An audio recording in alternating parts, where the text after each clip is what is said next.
Hey seniors, this video is for government class. Today we're going to talk about the congressional budget process. We started a little bit about that topic, in our live class earlier today. Um, and Danielle found out, like she looked this up, and apparently the United States Congress, the last time they actually came up with a real budget signed by the president was in 1998. So 22 years ago. And in the 30 years before that, they only came up with a budget four times. So that is absolutely unbelievable, right? So it shows, that Congress is clearly not doing its job, or it's unable to do its job, um, just by looking at that. So thank you, Danielle, for looking that up. So that actually really puts a lot of insight into what we're talking about. How Congress has basically, in the past few decades, but especially in the past few years, has really broken down. With Congress just continuing to pass these continuing resolutions, which just continue the funding from the previous year without having to pass a budget. Now, I want to talk today about something that's extremely important, but people don't often know about, just about government revenue, where government revenue comes from, and how spending decisions are made by the Congress. So let's talk about that. Now, in 2019, the government took in $3.4 trillion in taxes. So all the money that the government took in, when you count it all together, it was $3.4 trillion.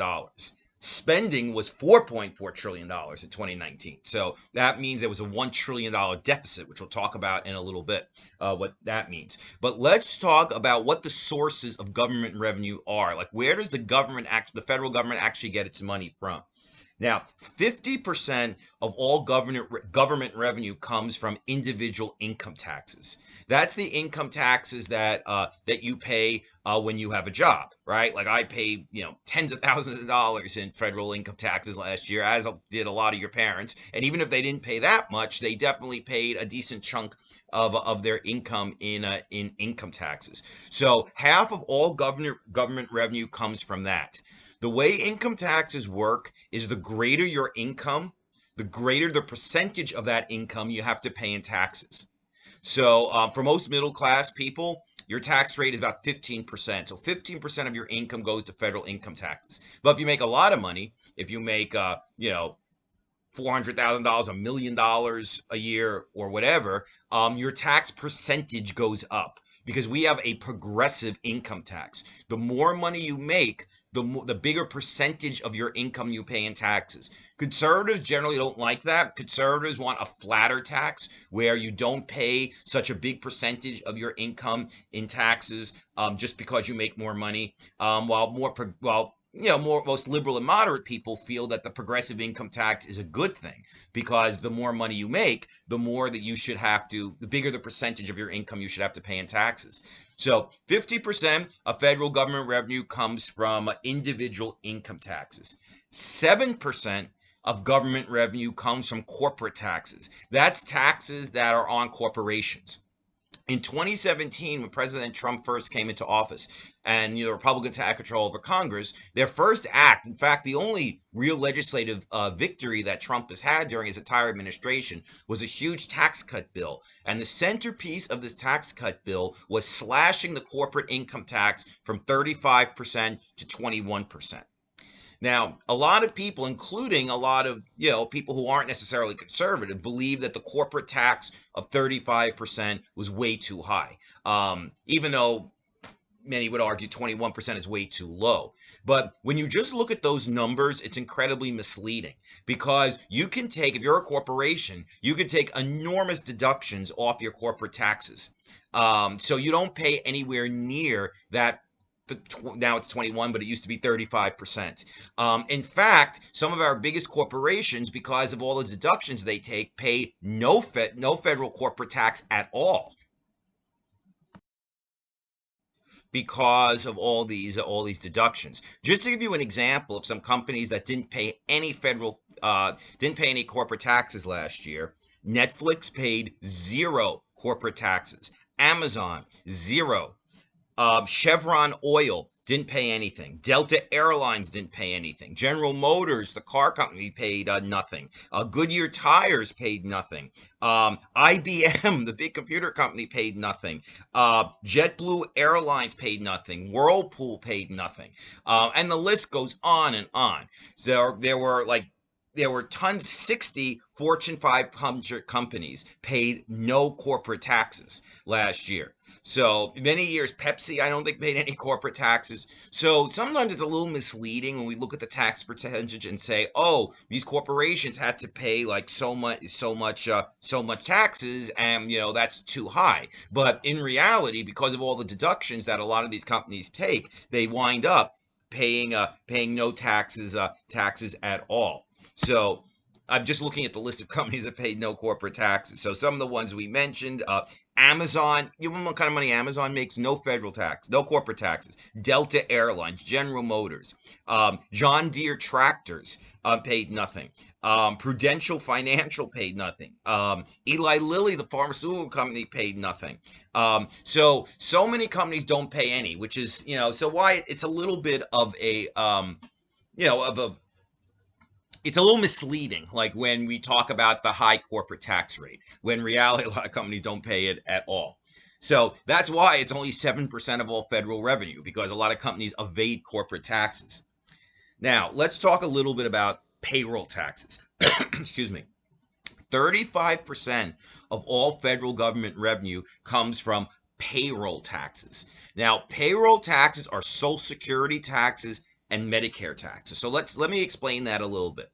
Now, everybody, if you work, no matter how little you make, everybody, assuming you work on the books, everybody pays Social Security taxes and Medicare taxes. Everybody. I remember when I was your age, I worked in an after-school center. What my paycheck was $100, and I was paying Social Security taxes and Medicare taxes when I was making $100 a check. Well, the check was $200 because I got paid every 2 weeks, but then after taxes, it was less. And I was shocked because I was like, I make so little, how could I have to pay this? But everybody pays Social Security and Medicare taxes. And those taxes that you pay in Social Security taxes, Medicare taxes, they go toward the people who are currently collecting those benefits. So when I pay my Social Security taxes, my money, that money, which we'll talk about the percentages in a minute, but that money goes to the people who are currently getting Social Security. My Medicare taxes, that money goes to the people who are currently collecting Medicare. So those two programs are for people who are over the age of 65.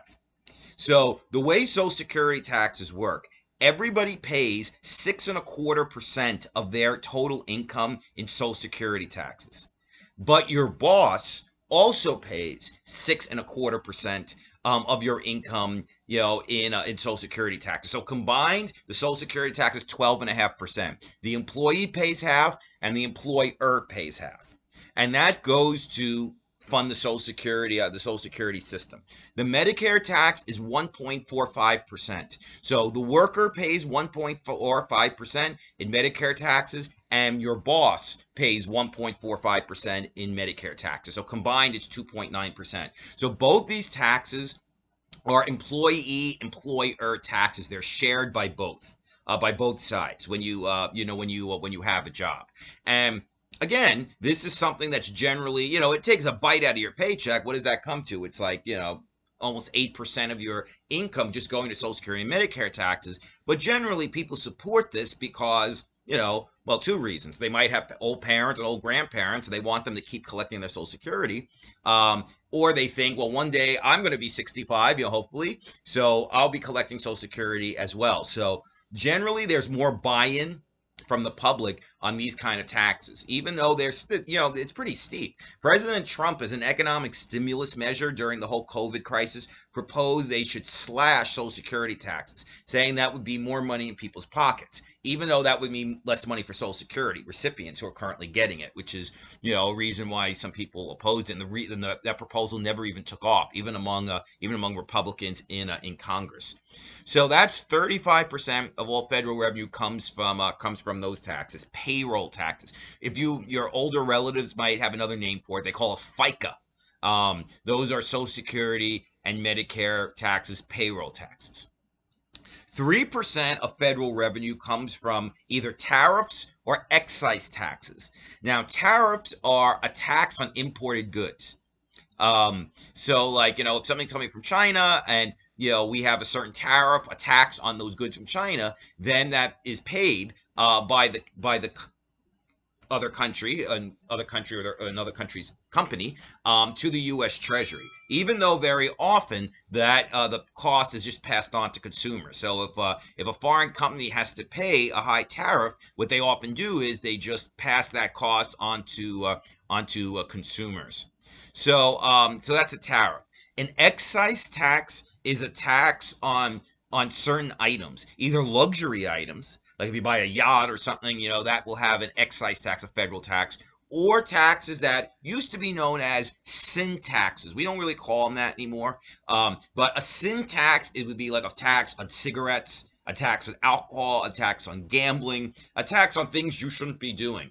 Now, tariffs and excise taxes have purposes apart from raising revenue for the government. That's one reason, the government makes money off of them. But it's only 3% of the federal budget comes from excise taxes or tariffs. These two taxes have different purposes as well as raising revenue. For tariffs, especially for people like Donald Trump and on the other side, Bernie Sanders, people who are more protectionist, they believe that high tariffs make foreign goods more expensive and make it more likely that people will buy American goods. So raising tariffs on foreign goods actually helps American business. That's the thinking. Well, it's debatable whether that's true, but that's the thinking behind having a high tariff. So you see, there's a purpose to having that high tax apart from just raising money for the government, right? They also want to encourage a certain type of behavior. They want people to buy more American goods. Tariffs, Trump has made this a huge issue because he's a big protectionist. He believes that tariffs should be put on foreign goods because, they're taking American jobs. But before Trump, the issue of tariffs actually wasn't that big of an issue anymore. It had been kind of settled for after the Second World War, and was accepted by both Democrats and Republicans that we should have free trade or freer trade. The tariff should be lower. There should be a free exchange of goods between countries. But that's been reassessed by many people on the left and on the right, today. Sin taxes. Yes, the government wants to raise money by taxing cigarettes, by taxing alcohol, by taxing gambling, but there's also another purpose behind those taxes. It's to discourage you from engaging in behavior that the government feels you shouldn't be engaging in. Like you shouldn't be smoking, you shouldn't be drinking, you shouldn't be gambling. So by putting a tax on these things, the government is trying to discourage certain types of behavior. So tariffs and excise taxes are not just for revenue. They have social purposes. The government is trying to do something by those taxes apart from just raising money for the government.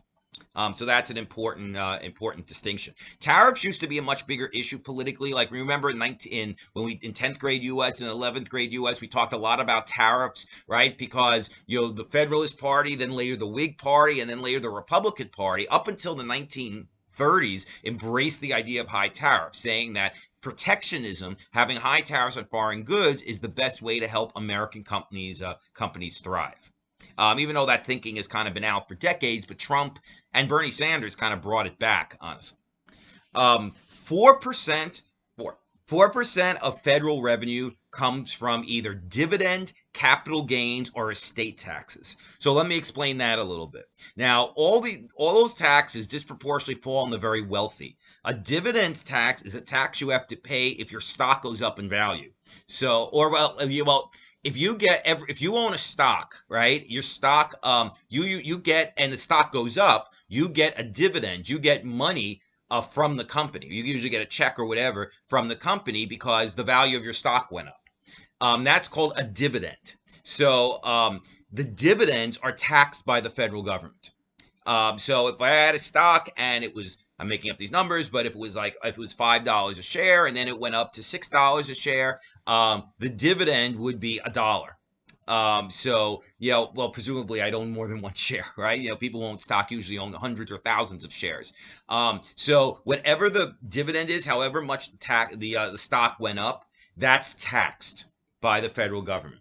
A capital gains tax. A capital gains tax is a tax that you have to pay when the value of your stock goes up from when you bought it to when you sold it. So let me give you another for instance. If you bought a share for $5, but the value, and then when you decided to sell it, it was worth $10, your capital gains is $5. And then that $5 is taxed by the federal government in a capital gains tax. Conservatives generally do not like these taxes because they say um, they discourage free enterprise, right? We should encourage people to own stock. So you shouldn't be taxed if your stock makes money, or if you sell your stock for a profit, you shouldn't be taxed for it.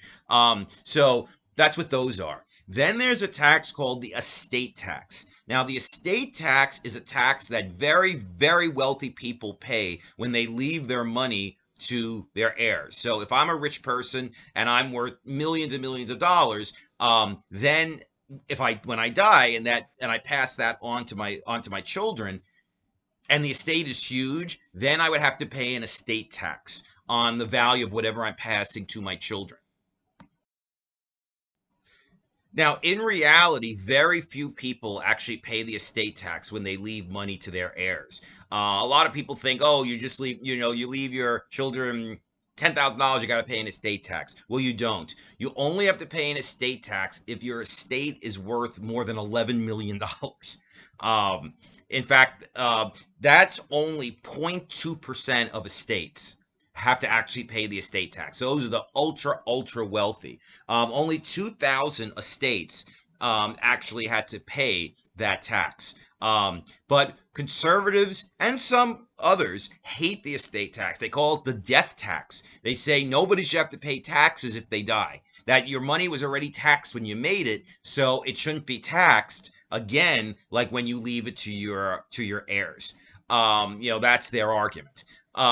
Again, even though very few people pay it, and you have to have an enormous estate to be $11 million or more in order to have to pay this estate tax. So in reality, like not many people, well, very, very few people pay it.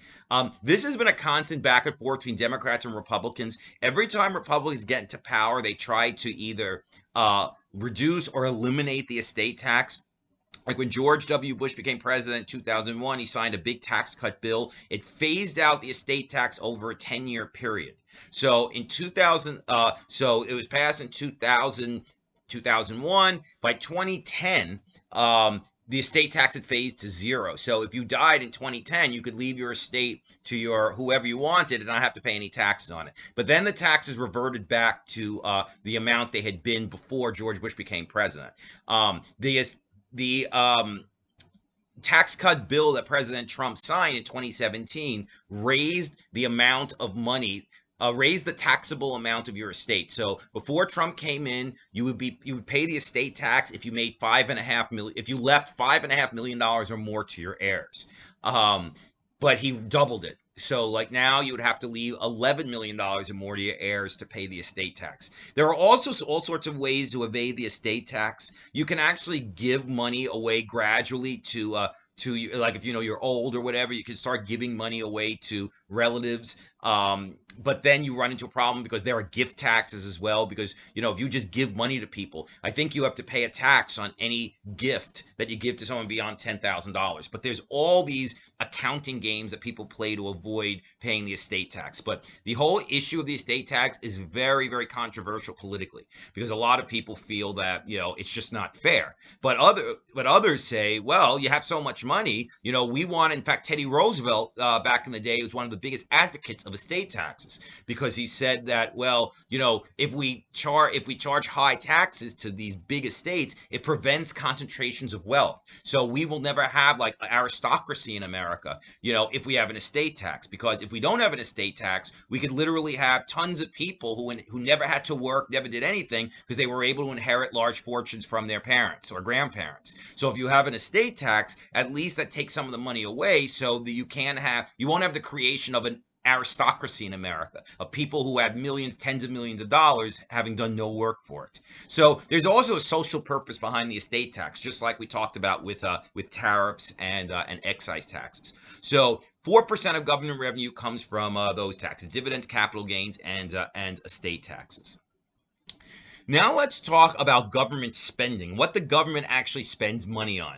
They took in $3.4 trillion in taxes, but they spent $4.4 trillion in actual government spending, which meant that there was a $1 trillion deficit, meaning the government spent $1 trillion more than it took in. That's enormous, right? Republicans generally favor, or at least they say they favor lower deficits. They say the government should not be spending more than it takes in, even though every Republican administration since Ronald Reagan has run very high deficits. Reagan, the two Bushes, Trump, deficits during their administrations increased exponentially. Like it tripled in the case of President Reagan, and it's extremely high today. Now, the accumulated deficits over many years is what's called the national debt.